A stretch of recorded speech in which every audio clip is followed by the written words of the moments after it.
Okay dear student, last time हम लोग ने देखा था इस टॉपिक में हम लोग ने लास्ट टाइम डिस्कस किया था what are the determinants of supply. कौन कौन से सप्लाई के डिटरमिनेंट्स हैं, या तो ऐसा हम कह सकते हैं what are the factors which influence quantity supply.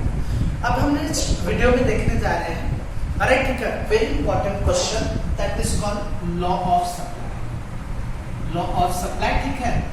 इस एग्जाम में as per the last syllabus, जो आपका लास्ट सिलेबस था, उस सिलेबस में ये 8 मार्क्स का पूछा जाता था डियर स्टूडेंट, ठीक है। And it is very MP question, ठीक है, काफी एमपी क्वेश्चन था ये लॉ ऑफ सप्लाई, जिसको आप कह सकते हो, ठीक है, सप्लाई का लॉ या सप्लाई का नियम। अच्छा, अब लॉ ऑफ सप्लाई के जो कंटेंट्स है, मैं पहले आपको बता दूं क्या क्या इसमें लेंगे हम।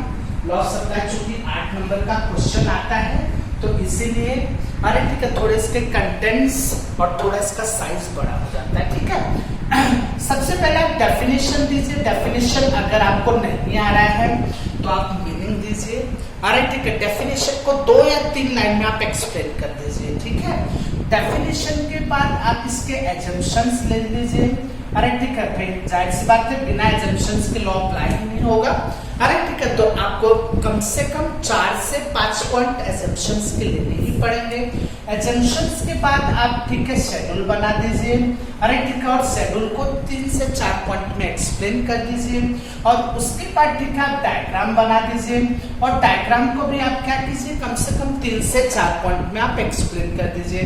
तो यहाँ पे आपका लॉ खत्म होता है स्टूडेंट, ठीक है। इसके बाद शुरू होता है एक्सेप्शंस ऑफ लॉ, तो ये दूसरा क्वेश्चन हो जाता है, ठीक है, एक्सेप्शंस ऑफ लॉ। अरे ठीक है, तो कभी कभी क्वेश्चन में कैसा पूछता है, explain law of supply with assumptions and exceptions. तो वहां पे आपको एजम्पशंस के साथ साथ एक्सेप्शंस भी लिखना होता है। बट अगर क्वेश्चन में ये पूछा जाए, अरे ठीक है, एक्सप्लेन लॉ ऑफ सप्लाई, तो law of supply first definition, then assumptions, then schedule, then diagram. Is that clear से? तो अब हम लोग क्या करेंगे, ईच एंड एवरी स्टेप्स को यहाँ पे 1 बाय 1 फॉलो करेंगे। अरे ठीक है, और आपको अरे ठीक है समझ में आ जाएगा, ठीक है, what is law of supply, ठीक है। तो सबसे पहले डेफिनेशन देखते हैं, ठीक है। Definition according to doctor Alfred Marshall, ठीक है, according to doctor Alfred martial,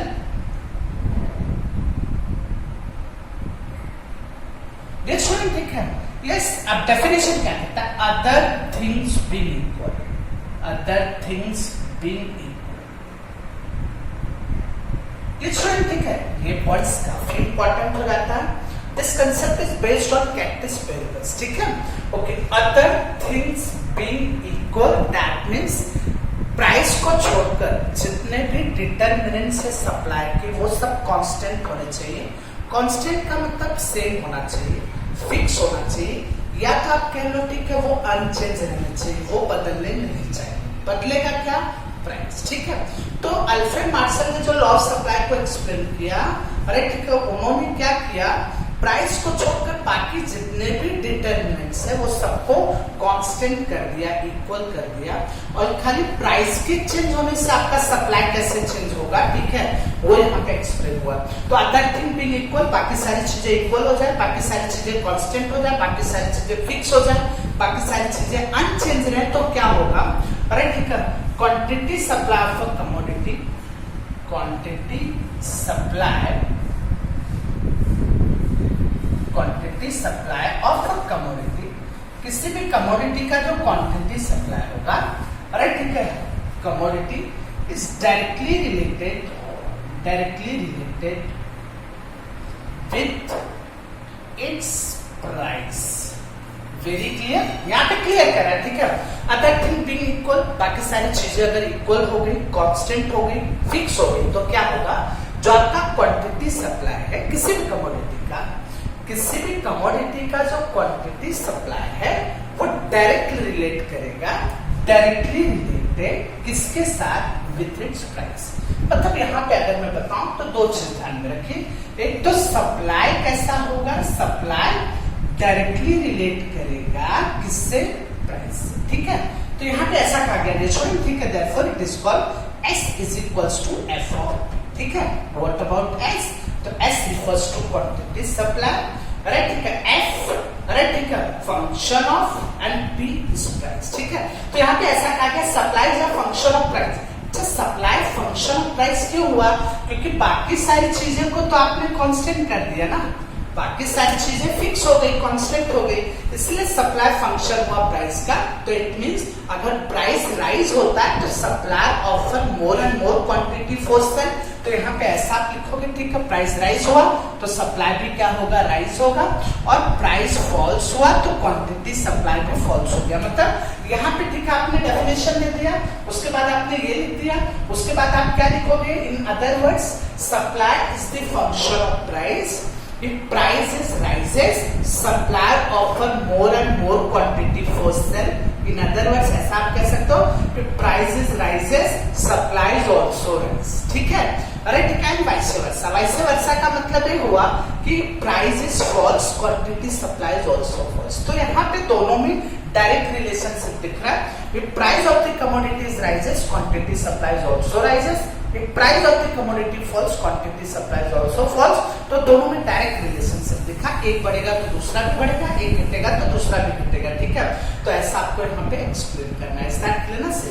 तो फर्स्ट पॉइंट हम लोग ने लिया definition, S is equals to F of P। उसके बाद आपको बताना supply is the function of price.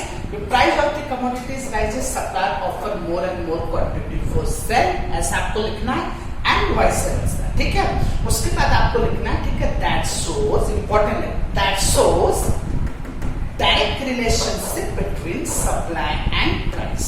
तो ये अपना फर्स्ट कंटेंट जो डेफिनेशन का था वो एग्जैक्टली ना, डेफिनेशन आपने दिया S is equals to F of P, supply the function of price, ये दिया। उसके बाद आपने इसको ठीक है दूसरे शब्दों में एक्सप्लेन किया, supply is the function of price, price of the commodities rises, supplier offer more and more quantity for sale, and vice versa, that shows direct relationship between supply and price. तो first part is over. अब हम लोग second part पे आते हैं, assumptions. ठीक है, बिना एजम्पशंस इसलिए लेना पड़ेगा क्योंकि बाकी सारी चीजों को आप कांस्टेंट कर रहे हो। ठीक है, तो यहाँ पे सेकंड पार्ट में हम लोग लेंगे following are the assumptions of law के एजम्पशंस। अच्छा, कई स्टूडेंट कंफ्यूज होते हैं एजम्पशंस का मतलब क्या होता है। तो एजम्पशंस का मतलब student conditions, that is called condition. मतलब कौन कौन सी शर्तें हैं लॉ अप्लाई होने, what are the conditions by which your law is applied? See, that means condition you have to be fulfilled, otherwise law does not apply, नहीं तो आपका law apply नहीं होगा। तो ठीक है, assumptions means condition।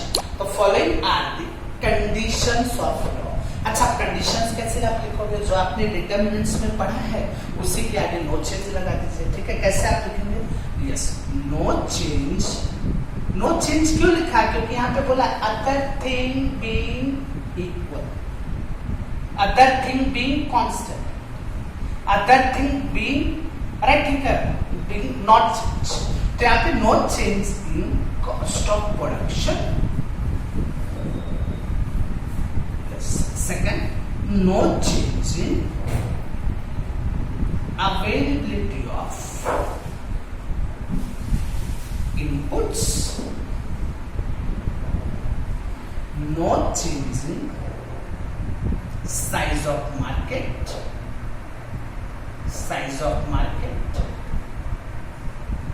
no change in government policy,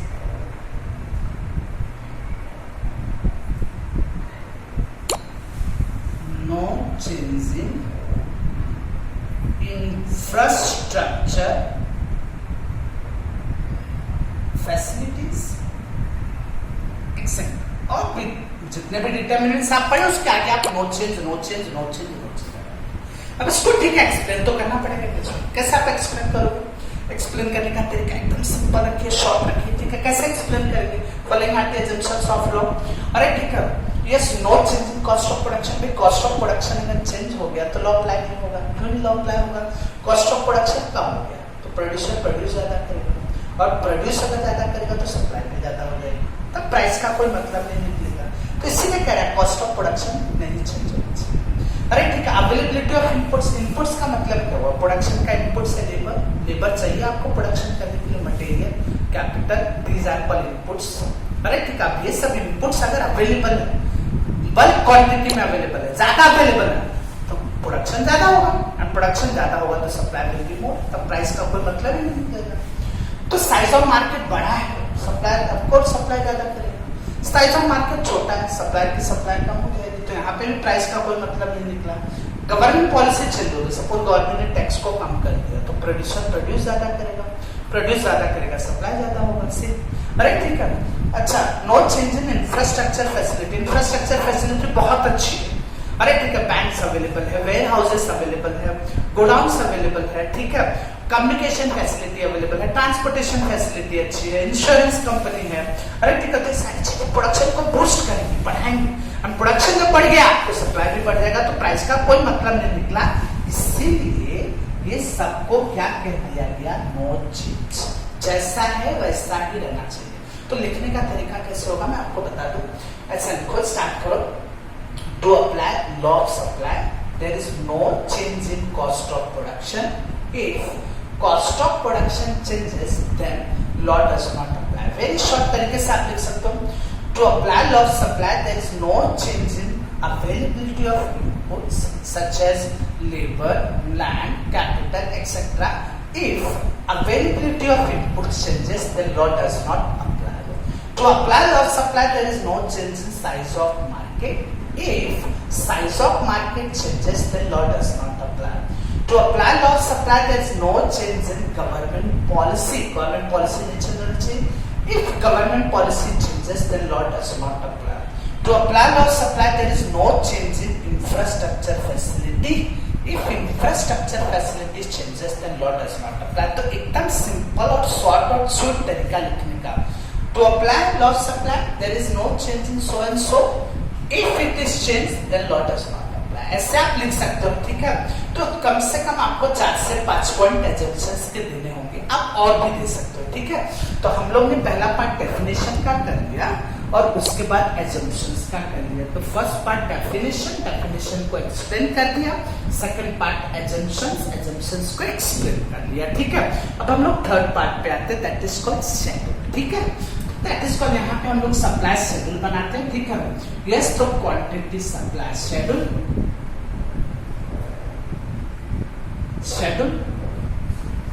quantity supply schedule, ठीक है। तो शेड्यूल में आप बना रहे हो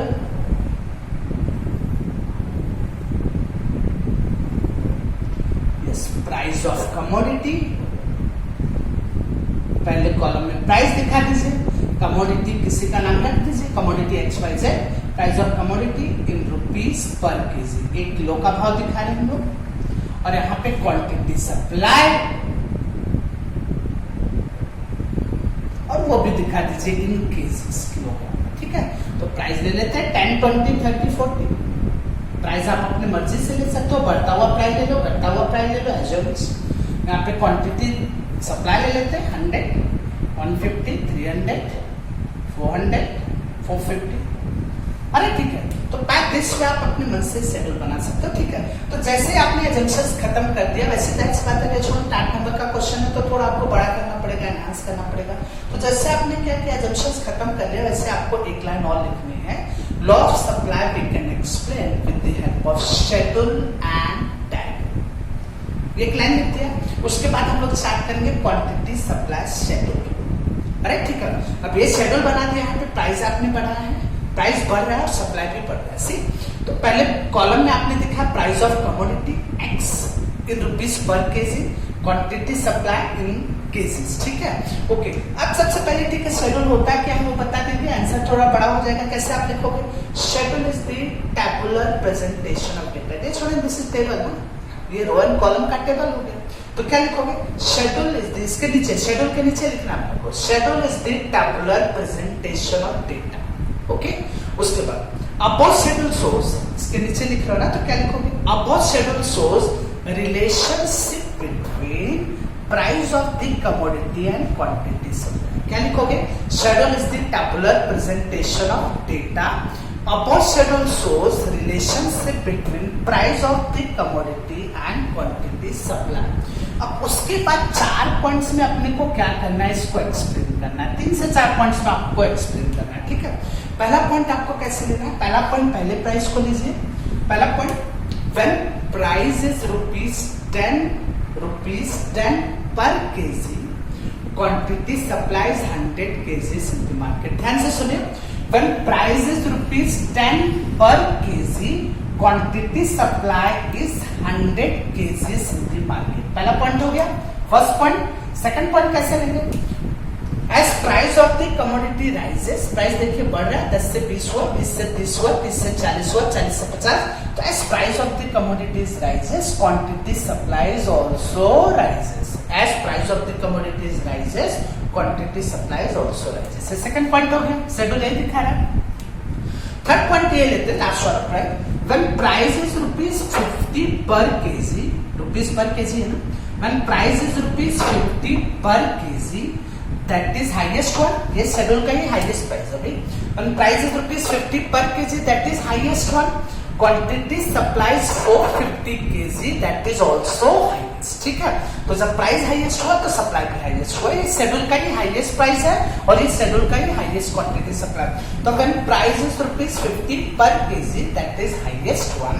quantity supplies 450 KGs in the market, that is also highest. ठीक है, ये थर्ड पॉइंट हो गया। एंड लास्ट पॉइंट अपने को क्या लिखना है?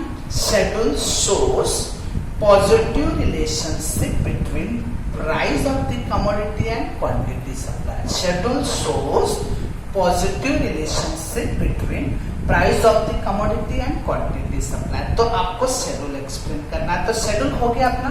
तो डियर स्टूडेंट, फर्स्ट हम लोग ने क्या किया? डेफिनेशन को एक्सप्लेन किया, डेफिनेशन की मीनिंग हमने एक्सप्लेन की। तब उसके बाद हम लोग ने एजम्पशंस लिया, एजम्पशंस एक्सप्लेन किया। एजम्पशंस के बाद हम लोग ने लिखा law we can explain with the help of, अरे ठीक है, शेड्यूल एंड डायग्राम। तो शेड्यूल बनाया, शेड्यूल के नीचे हम लोग ने लिखा schedule is the tabular presentation of data. Above schedule shows direct relationship between price and quantity supply. Sorry dear student, उसके बाद हमें क्या करना है? 4 पॉइंट्स में इसको एक्सप्लेन करना। पहला point area, price is ₹10 per KG, quantity supply 100 KGs in the market. Second point लिया, as price of the commodities rises, quantity supply also rises. Third point हम लोग ने लिया, when price is ₹50 per KG, that is highest one. Quantity supply is also 450 KG, that is also highest. And fourth point हम लोग ने लिया, schedule shows direct और positive relationship between price of the commodity and quantity supply. तो ये 4 point में अपने को शेड्यूल एक्सप्लेन कर देना। ठीक है, अब उसके बाद डियर स्टूडेंट लास्ट पॉइंट पे आते हैं, डायग्राम। डियर स्टूडेंट, ठीक है, तो डायग्राम क्या जाता है डियर स्टूडेंट? डायग्राम हम लोग यहाँ पे बनाते हैं। अरे ठीक है, डायग्राम बनाते वक्त dear student supply curve proper आप बनाएंगे। डायग्राम में प्रॉपर डायग्राम बनना चाहिए, पेंसिल और स्केल का यूज करके, एक्स एक्सिस और वाई एक्सिस। ठीक है, ये अपना पॉइंट ओ हो गया, इंटरसेक्शन पॉइंट है। सबसे पहले आपको बता देना, वाई एक्सिस पे हम लोग दिखा रहे प्राइस, तो PRIC प्राइस। अरे ठीक है, एक्स एक्सिस पे हम लोग दिखा रहे क्वांटिटी सप्लाई। स्टूडेंट ठीक है, तो quantity supply, price and quantity supply. अच्छा, क्वांटिटी सप्लाई और प्राइस दिखा दिया, तो प्राइस कर दिया स्टूडेंट, आप देखेंगे ना तो ऐसा, सप्लाई कर ऐसा रहता है। बट अपने सिलेबस में भी ऐसा भी बना सकते हो, स्ट्रेट भी बना सकते हो। इसमें सप्लाई कर ऐसा स्टूडेंट, ठीक है। तो यहाँ पे आप 2-3 प्राइस दिखा दीजिए। प्राइस OP था तो क्वांटिटी सप्लाई OQ, प्राइस बढ़ गया from OP to OQ1, quantity supply भी बढ़ गया फ्रॉम OQ टू OQ। तो ऐसा आप 2 पॉइंट दिखा सकते हो। ओके, ये OP1, ये OP1, ठीक है। इसका स्लोपिंग अपवर्ड है, ऊपर की तरफ जा रहा है, ठीक है। तो ये डायग्राम हो गया। Dear student, this is supply curve. अब डायग्राम लिख दिया, आंसर को थोड़ा एनहांस करने के लिए डायग्राम के बारे में बताओ। जैसे शेड्यूल बताओ, ऐसे डायग्राम बताओ। कैसे बताएंगे? Diagram is the graphical presentation of data. Okay, diagram is the graphical presentation of data. Yes, उसके बाद when point is plotted from schedule on paper, ये पॉइंट्स है। जब इसको हम लोग पेपर पे प्लॉट करेंगे, when point is plotted from schedule on paper, we obtain supply curve as SS1। अपने को सप्लाई कर्व मिलेगा SS1। सप्लाई कर्व का नाम दिया SS1। अरे ठीक है, ये कर्व ऐसे डियर स्टूडेंट, काफी स्टूडेंट को मैंने देखा ऐसे एरो मार्क लगा देते हैं। ये बिल्कुल गलत हो जाता है student. This is not your line, right? It is not line. Dear student ये कर रहे तो कभी भी इसको एरो मार्क मत लगाया करो, ठीक है। काफी स्टूडेंट को मैं देखता हूँ एरो मार्क लगा देते, तो ये कर हुआ, ठीक है। ओके, तो SS1 आपका सप्लाई कर हुआ, ठीक है। अब इसके बाद इसको भी 4 पॉइंट में एक्सप्लेन करना है, ठीक है। कैसे इसको 4 पॉइंट में एक्सप्लेन करना है, ठीक है, ध्यान दो जरा।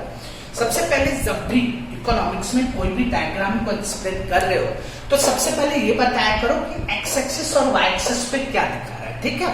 तो एक्स एक्सिस पे हमने सप्लाई दिखाया है, वाई एक्सिस पे प्राइस दिखाया, तो कैसे लिखेंगे इसको? The x-axis of the diagram shows quantity supply and y-axis of the diagram shows price of the commodity. कैसे लिखेंगे? X-axis of the diagram shows quantity supply and y-axis of the diagram shows price of the commodity. ये पहला point हो गया। Second point ऐसे, when price is OP, कैसे लिखेंगे? When price is OP, यहाँ पे when price is OP, जब प्राइस OP था, see price is this much, इतना था प्राइस, तो quantity supply is this much, OQ। तो when price is OP, quantity supply is OQ, quantity supply is OQ, just keep in mind this one। तो जब price इतना तो supply इतना, but आगे क्या लिखेंगे? But when price is rises, कैसे राइज हुआ? कहां से? OP to OP1, तो कैसे लिखेंगे? OP to OP1। तो when prices rises from this to this, जब प्राइस इतना हो गया OP to OP1, quantity supply also rises from OQ to OQ1। तो जब प्राइस बढ़ गया OP से OP1 हुआ तो सप्लाई भी OQ से OQ, इतने प्राइस पे इतना सप्लाई और इतने प्राइस पे इतना सप्लाई, ठीक है। तो जब प्राइस बढ़ा तो सप्लाई भी क्या हो गया डियर स्टूडेंट? बढ़ गया, ठीक है। ये सेकंड पॉइंट में लिखना। थर्ड पॉइंट में अपने को क्या लेना? थर्ड पॉइंट में सप्लाई कर बताना। सप्लाई कर SS1 स्लोप्स अपवर्ड, ऊपर की तरफ जा रहा है, from left to right. This is my left side and this right side dear student. तो क्या लिखोगे? सप्लाई कर SS1 slopes upward from left to right. Okay. And last point क्या लिखोगे? Say diagram shows positive relationship between quantity, supply and price. ठीक है। तो 4 point में आपको डायग्राम एक्सप्लेन करना, 4 पॉइंट में आपको शेड्यूल एक्सप्लेन करना, 4 से 5 पॉइंट एजम्पशंस के लेने हैं और मीनिंग डेफिनेशन के साथ आपको स्टार्ट करना है, ठीक है। तो ये पूरा लॉ सप्लाई का कंटेंट हुआ, ठीक है। अब नेक्स्ट वीडियो में हम लोग देखेंगे what are the exceptions of supply, supply कहां पर अप्लाई, सप्लाई का जो लॉ है वो कौन कौन सी चीजों में या कौन कौन से केस में अप्लाई नहीं